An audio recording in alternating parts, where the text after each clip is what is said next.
سلام مجدد. سلام دوستان. بله داشتم میگفتم خدمت. حالا دوباره صحبت میکنیم که اگه صدا قبلی خوب نشده بود از این استفاده کنیم. بله تو این شرایط ما داریم میریم حالا در حد توانمون به یک خانواده فقط، یعنی اونقدری هم توان نداریم در واقع، چون این توانمون اینقدر واقعا اون هم تازه و این هم لطف دوستان بود با که کمک دوستان، یعنی خودمون هم شاید اگه میخواستیم نمیتونستیم هندل کنیم. واقعا شرایط سخته دیگه، باید هوای همدیگه رو داشته باشیم. حالا شعار ندیم الکی، ولی کلیتش همینه. اگه در هر حدی در واقع توان دارید، چه لباس چه خوراکی، کمک کنید به هم نوع خودتون. این برمیگرده با کیفیت بهتر و همین دیگه. همون جوری که شاعر میگه ای که دستت میرسد کاری بکن، بیش از آن کس رو نیاید هیچ. با ما الان دستمون میرسه، تونستیم یه فالووری داریم. آقا کمک کنید، کمک کردن، لطف کردن، اعتماد کردن. یک روزی هم شاید ما محتاجه، حالا به هر نه یه کمک دیگه، شاید کمک شکلش عوض بشه. دعای خیری نیاز داشته باشیم و مطمئناً یاد خدا نمیره. من موافقم با این موضوع. همون جوری که سعدی میگه تو نیکویی کن و در دجله انداز، کارت نباشه، تو کارتو بکن، اصلا به برگشتش فکر نکن. ایزد در بیابانت در باز. یه جایی تو بیابون گیر میکنی و خدا حواسش هست. بریم برای خرید کردن. خودتون تا حالا جای گیر کرده بودید استاد که ناگهان ای بابا این ببخشید میکروفون کلا راحت نیست. من نمیدونم الان باید کجا رو نگاه کنم که چشمم عجیب، باید دوربین رو نگاه کنم. تو دوربین نگاه کنید دیگه، تو صورت مخاطب نگاه میشه. درسته. این کلا میکروفون و اینا که میاد من حرف زدن سخت میشه برام، دوست دارم راحت تر باشه، ولی خب ادامه میدیم. میکروفون مسئله نداره. قایم کن دستم گرفتم. داریم میریم برای خرید کردن. یه لوکیشن میخوای بدیم حدوداً تقریبا میشه گفت اطراف اصفهان. اطراف اصفهانیم. یکی از دنبال یه فروش هستیم که ما بخوایم بهش یکی از خانواده‌هایی که سراغ داریم و میخوایم بهشون الان دنبال فروشگاه میگردیم که ببینیم کجا میتونیم با قیمت مناسب اون اقلامی که میخوایم رو اوکی کنیم. و اقلام هم فقط در حد چیزهاییه که واقعا ضروریه، یعنی دیگه بیشتر از اون حالا هم در توانمون نیست، هم این که دیگه خب همون هم باشه باز خودش کمکه. و این خانواده هم یه توضیح بدم که در حدیه که شوهرش زندانه، بچه‌هاش مریضن، برقشون قطعه به خاطر بدهی و ظاهرا همه نیازمند نون شبشون هم هستن و ما میخوایم یه سری مواد خوراکی براشون تهیه کنیم اگه خدا بخواد. امیدواریم که این اتفاق بارها حالا اولا که امیدواریم مشکلات خودشون حل بشه، ولی اگر ما هم حالا باز بتونیم دفعات دیگه هم کمک بکنیم، با کمک شما بتونیم حداقل اون مشکلات اولیه‌شون رو حل کنیم. کامل حل نمیشه واقعا. آره واقعا که حل نمیشه، ولی خب اینجا هم فکر اینجا بسته است ظاهرا. اون یکی فروشگاه باز بود. فقط امیدوارم که از نظر اینکه تاریخ و این داستان‌ها به مشکل نخوریم. تاریخ چی؟ چیزایی که میخوایم خرید کنیم تاریخش خیلی قدیمی نباشه. نه حاجی حواسش هست. خدا رو شکر. هایپر ارزانی خدا آوردمون کجا؟ میتونیم در حد میوه و این چیزا هم اگه مثلا سیب زمینی یا پیاز هم باشه بریم برای خرید. خب اقلامی که تا این لحظه خریداری شده و فکر میکنم تقریبا 500-600 تومن دیگه باقی مونده که اونها خریداری میکنیم. خب بین کارهایی که داشتیم آره را آوردیم آرایشگاه. کلاً نگران اینه که موهاش حالتش خراب نشه و این داستانا، ولی من که میگم اصلا حالتی نداره. بهترین حالت من تو این شاید بگم چند سال 12 سالی هست میشناسمت، ندیدم که حالت خاصی داشته باشه این موها. و والا این بیفورشه، افترش هم با هم میبینیم. خب به مبارکه. به نظرم که آرایشگاه تو برنامه داشته باش. دیگه چیزی که تحویل دادیم، چیزی که تحویل گرفت. پاشو بریم. خب فکر کنم وسیله تحویل داده اومد. خدا قوت. آقا واقعا اون لبخند و اون خوشحالی که موقع تحویل دادنشون دیدم واقعا به خدا آدمو خوب کرد. خب خدا رو شکر. ایشالله که این کارا پایدار بشه و یه رسم بشه. اولا که آره ایشالله که واقعا کسی نیازمند نباشه، ولی هر کسی بتونه در حد خودش یه کمکی بکنه و این خوشحالی رو انتقال بده قطعا برمیگرده. حالا برم نگرده اصلا. مطمئنم این خوشحالی، این لبخندی که رو صورتشون دیدم و این دعایی که برای باعث و بانیش که خود شماهایی انجام داد، مطمئنم یه جایی دستتون تو زندگی میگیره. خب خدا رو شکر. خیلی خوشحال شدم و خودم خیلی خوشحالم و دمتون گرم. بله. نخواهم جنسیتش کنم، خیلی انسانی. خب میتونید توی این اینستاگرام ویدیویی که از حالا اون کاری که خواستیم انجام بدیم رو ببینید و اینجا هم حالا یه توضیح تایم لپس چی بهش میگن اینا که سریع داشتیم. ولی خب فکر کنم نتونیم اینجا بذاریم. آره. در حد حالا برید اونجا ما یه کارزاری توی اینستاگرام راه انداختیم و گفتیم آقا هر کی در حد توانش هر کمکی میتونه بکنه به یک شماره کارتی واریز کنه. قضیهش هم اینه، یک خانواده از آشناهامون، آشنایی نه اینکه فامیلی چیز باشه، یکی از کسایی که میشناختیم دور و برمون بودن، شوهرش زندانه به خاطر بدهی و در حدی که خونهشون برق نداره، پول برق هم ندادن و اداره برق لطف کرده بله برقشون رو قطع کرده. کسایی که باید میرسه دیگه. بله به اون کسایی که نباید زورشون میرسه، ولی به اون کسایی که باید کاری بهشون نداره. و در حدی که به نون شبشون محتاجن واقعا، یعنی میگفت چندین روزه که غذا نخورده بودن و بچه‌هاش هم 2 تا بچه داره که مریض بودن.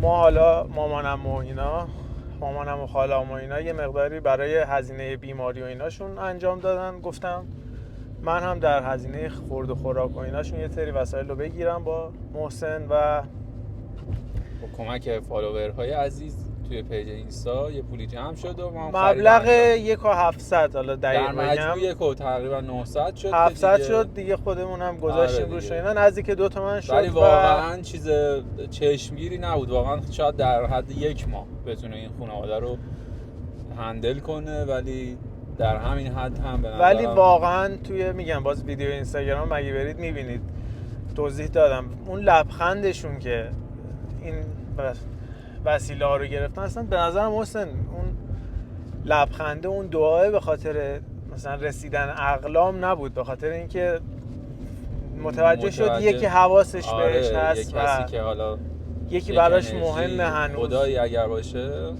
که قطعا هست. من که بهش ایمان دارم، حالا منم بهش اعتقاد دارم، ولی به شکل خودم. و اون که همین که بفهمی اون بهش هنوز حواسش بهت هست واقعا حس خوبی داره. ما خودمونم تجربهش کردیم، یه وقته یه اتفاقاتی برامون میفته که یه جاهایی هم فقط میگیم خب این معجزه بود که این اتفاق افتاد، یعنی نشدترین اتفاق برامون افتاده. حالا این خانواده هم در حد خودش دقیقاً من به چشمم دیدم. نظرم دیگه از اون بحث واقعا خب خدا رو شکر ما خوشحالیم و خیلی خوبه که یعنی این توان رو داریم که بتونیم این کار رو انجام بدیم، چون بعضی وقتا ما شاید بخوایم به یه کسی کمک بکنیم، به یه جایی کمک، ولی توانش رو نداشته باشی اذیت میشه. نه میگیره اوکی. و همین برای ما خوشحال کننده است و امیدواریم بتونیم ادامه بدیم. یه جاهایی دقت کرده باشیم مثلا شاید واقعا کسی بهش نبینه، یه جایی مثلا یه تصادفی زیرسیبیلی رد میکنی، آره. یه بیماری رو رد میکنی، یه کمکی بهت میشه، از این جاهاست. یعنی من حالا خیلی خودم به کارما معتقد نیستم، ولی اون انرژی رو که بالاخره میدی به یک نفری رو وقتی خوشحال کنی امکان نداره که امکان نداره که خودت خوشحال نشی. و میگم سعدی میگه به دست آوردن دنیا هنر نیست، یکی را گردوانی دل به دست آور. یه دلی رو اگه به دست بیاری، یه دلی رو شاد کنی، هنر کردی. نه اینکه حالا یه عده غرق شدن توی مادیات دنیا که آقا ما اینو جمع کنیم، این سکه رو بخریم، اینقدر طلا بخریم، اونقدر. آقا اصلا خوبه به جای خودش که آدم بالاخره یک محتاج پس‌اندازهایی برای خودش داشته باشه. آره سرش اصلا اما در مجموع اگه حواسمون به هم نوع خودمون نباشه، دقیقاً جمع کنی و طمع پیدا کنی که فقط من جمع کنم. خب آقا جسارتاً درست داریم میریم. بله. آقا یه جایی باید این پولی که در آوردی یه کمکی هم بکنی. واقعا مراقب باش تصادف نشه. بعد چیکار کنم بفهم. اگه من اون کمکو نمی‌کردم الان محسن رفته بود. محسن دیگه نداشتیم. خب حالا ما در ادامه قراره که بریم یک ساندویچ نوستالژی بخوریم. پیش کی؟ سیجل. سیجل. یه خاطره از آقای جلیلی بگم. آره. این ما یه ساندویچی نوستالژی داریم به نام آقای جلیلی که در ادامه خواهید دید. بله. فلافل میده، چه فلافلایی، ولی به خاطر سسش معروفه خیلی.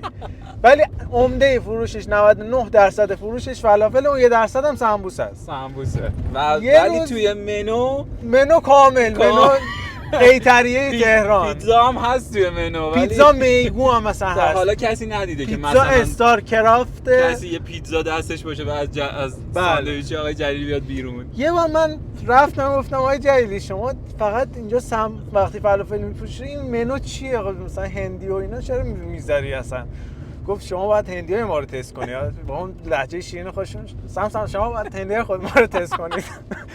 گفتم خب بذار پسر یه روز متفاوت عمل کنم. آره یه روز هندی سفارش. خب یه هندی بده. گفت نداره. گفتم خب بندری بده. گفت نداره. گفتم چی داری؟ گفت فقط فلافل. ولی منو کامله. گفتم خب وقتی فقط فلافل داریم نه ما احترام مشتری میذاریم. باید مشتری هر چی خواست در خدمت باشیم، ولی فقط فلافل.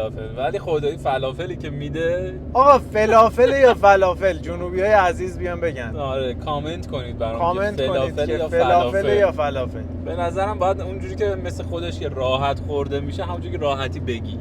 من راحتم میگم فلافل. فلا مثلا. آره با ف راحتم. حسین حالا اینم بحث شد، تو به کارما معتقدی؟ کارما به نظر تو کارما مخالف وجود خدا نیست؟ کارما و انرژی حالا نمیشه گفت مخالفه. به نظرم در تضاده.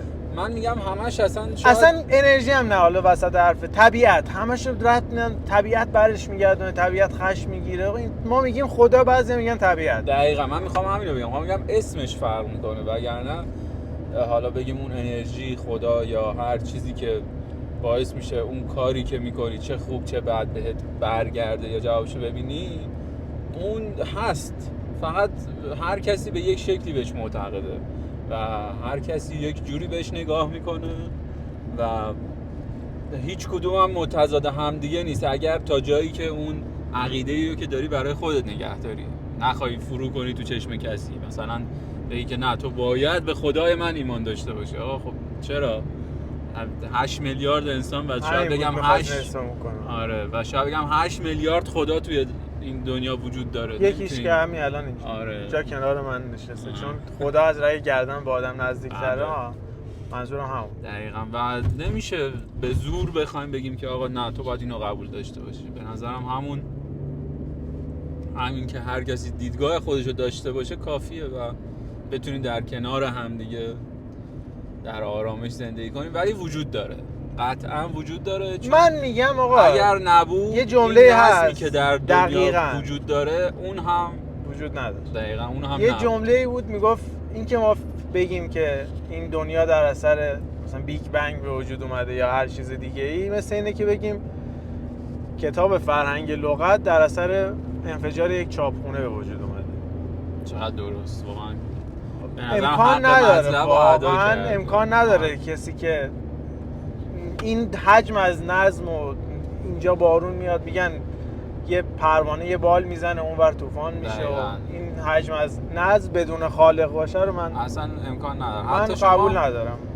اگر نمیدونم یک سیستم ماشین هم بدون وجود اون تعمیرکار نمیتونه درست کار کنه. حالا چه برسه به این دنیا. حالا سیستم ماشینی که تازه باز هم روی اصول بسته شده نمیدونم تبدیلش هم بشه آرا سنتر مثلا. حتی توی اون ماشین ها بگو پیشرفته ترین ماشین باز هم یه قطعه درست کار نکنه. بله مثال بسیار مثل کویک مثلا جدی الان 2-3 تا قطعش کار نمیکنه. ولی ماشین دیشب کویک پسرعموم چراغاش گفت روشن نمیشه. گفتم که گفت سوخت. گفتم نه نسوخته. گفتم یه 2 تا بزن به چراغ. زد و 2 تا چراغ فعال شد. بفهم. و گفتم اگه این ضربه رو نمیزد آیا فعال میشد؟ خیر. پس خدا هست. آقا شما منو میبینید؟ پس زمین گرده. شما منو حالا میبینید؟ اصلا این بحثی چیه؟ آیا واقعا زمین گرده؟ آقا اگه زمین گرده پس چرا ما رو تخت میخوابیم؟ واقعا یعنی دوست رو توپ بخوابی؟ دوستم نرم رو دست انداز. ماشین هم اینو دوست داشت بکنه. من به زمین بیضوی معتقدم. چون یه حالت خاصی داره جسارتاً. یک کاراکتر بود داخل ریکن مورتی که این کاراکتر خیلی نقش مهمی رو توی اون دنیای ریکن مورتی به عهده داشت. بله. حالا اون کاراکتر رو من در ادامه بعداً بهت میگم که چیه. اینجا عکسشو میذاریم. میتونه زمین اون شکلی باشه. نزدیکترین عقیده من به زمین یک کاراکتری هم بود توی دنیای سوریلند به اسم کله شیری.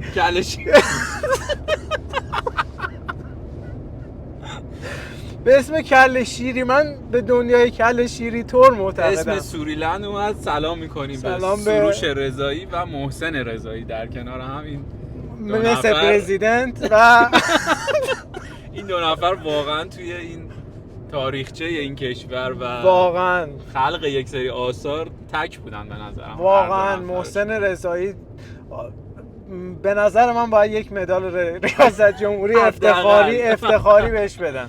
حیف دیگه واقعا بنده خدا. و سروش رضایی واقعا خلاقیت فوق العاده‌اش در دیگه صندوق نمیگردن. جالب. خیلی بهمون با اعتماد شد.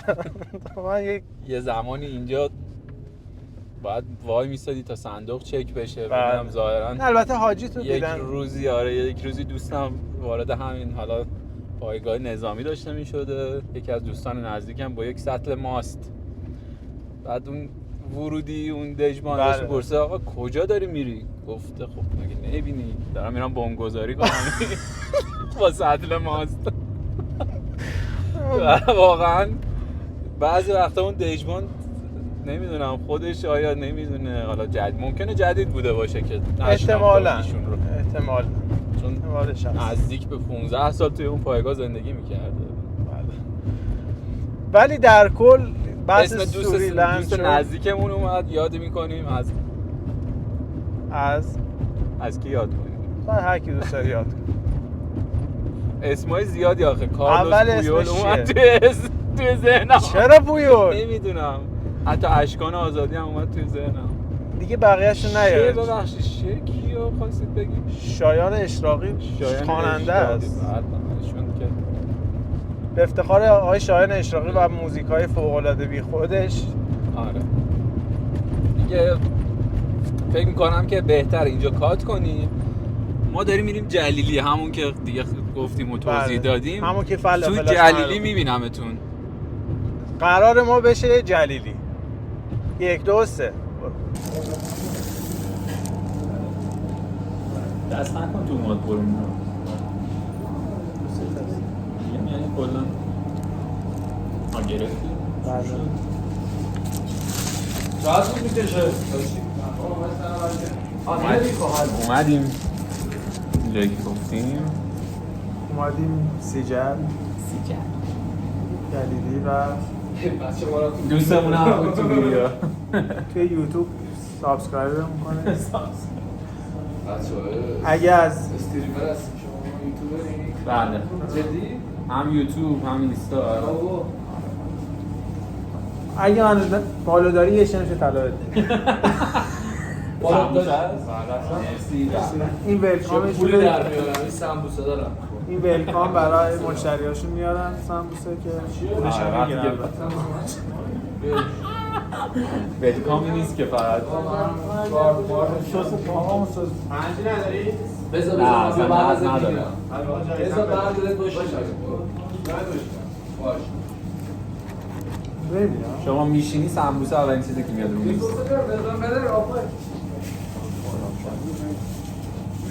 بچه سابسکرایب بشید.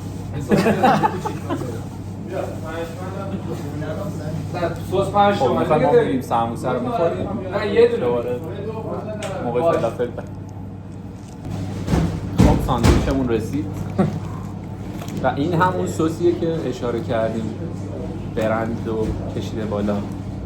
پرچم بالا آواز بذار که کدوم الان خورد؟ الان بده ما رفتیم تا ولاگی دیگر بدیم. وایسا خدافظ.